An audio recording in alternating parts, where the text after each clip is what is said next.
जय शिवराय मित्रांनो. नमो शेतकरी महासन्मान निधी योजना ही महाराष्ट्रातील कष्टकरी शेतकऱ्यांसाठी सुरू केलेली महत्त्वाची आर्थिक मदत योजना आहे. ही योजना प्रधानमंत्री किसान सन्मान निधी योजनेच्या पायावर चालते. म्हणजेच पीएम किसानचा हप्ता पात्र शेतकऱ्यांच्या खात्यात जमा झाल्यानंतर राज्य शासन नमो शेतकरीचा हप्ता मंजूर करते आणि डीबीटीद्वारे वितरित करते.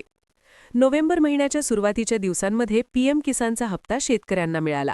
त्यानंतर जवळपास 60 पेक्षा जास्त दिवस उलटले तरीही नमो योजनेच्या 8व्या हप्त्याची कोणतीही अधिकृत हालचाल दिसलेली नाही. त्यामुळे अनेक शेतकरी कुटुंबांमध्ये चिंता आणि प्रश्न वाढत आहेत. सरकार ही योजना पुढे चालू ठेवणार आहे की नाही? हप्ते थांबवले गेले आहेत का? योजना संपवली गेली आहे का? असे एकामागून एक प्रश्न चर्चेत येत आहेत. आधी नगरपालिका आणि नगरपंचायतीच्या निवडणुकीच्या काळात काही शेतकरी याद्या अंतिम टप्प्यात असल्याची चर्चा होती. त्यानंतर निवडणूक प्रक्रिया संपल्यानंतर हप्ता लगेच जमा होईल असे बोलले जात होते. पात्र लाभार्थ्यांची संख्या मोठी आहे. अनेक ठिकाणी जवळपास 9 दशलक्ष शेतकरी या योजनेसाठी पात्र ठरू शकतात अशी माहिती होती आणि एकूण रक्कम देखील 1700 ते 1800 कोटी रुपयांच्या जवळपास वितरित होईल असे बोलले जात होते. हिवाळी अधिवेशन झालं तेव्हा सगळ्यांचे लक्ष निधी मंजुरीकडे होते. पण त्या अधिवेशनात नमो शेतकरीच्या हप्त्यासाठी कोणतीही अधिकृत मंजुरी किंवा सरकारी आदेश जाहीर झालेला नाही. कृषी विभाग किंवा वित्त विभागाकडूनही याबाबत स्पष्ट माहिती आलेली नाही. शासन आदेश निघाल्याशिवाय निधी बँकांमध्ये हस्तांतरित होऊ शकत नाही आणि निधी मंजुरीसाठी एक स्वतंत्र सरकारी निर्णय आवश्यक असतो.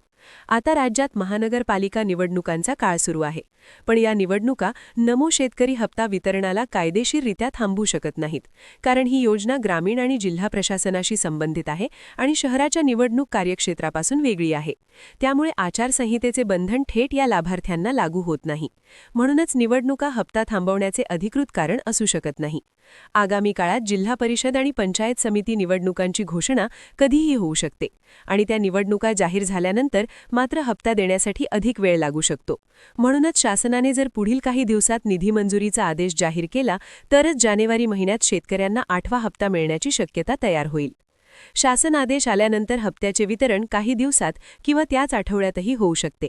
पण आदेशच नसल्यामुळे वितरणाचा पुढचा टप्पा सुरू होत नाही. त्यामुळे शेतकऱ्यांमध्ये संभ्रम आहे, प्रतीक्षा आहे, राग आहे. कारण एकीकडे अतिवृष्टी अनुदानाबद्दल देखील जानेवारीच्या सुरुवातीला डीबीटी होईल असे सांगितले गेले, पण त्याचीही पूर्ण प्रक्रिया अद्याप दिसत नाही.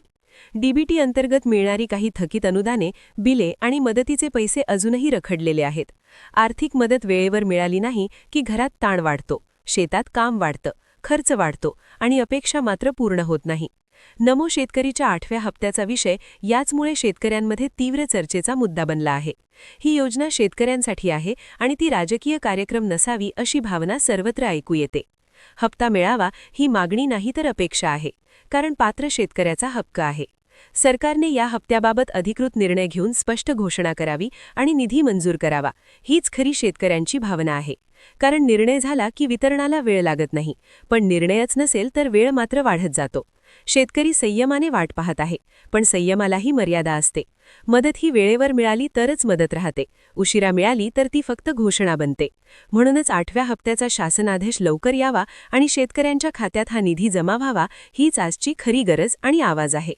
धन्यवाद. जय शिवराय, जय शेतकरी.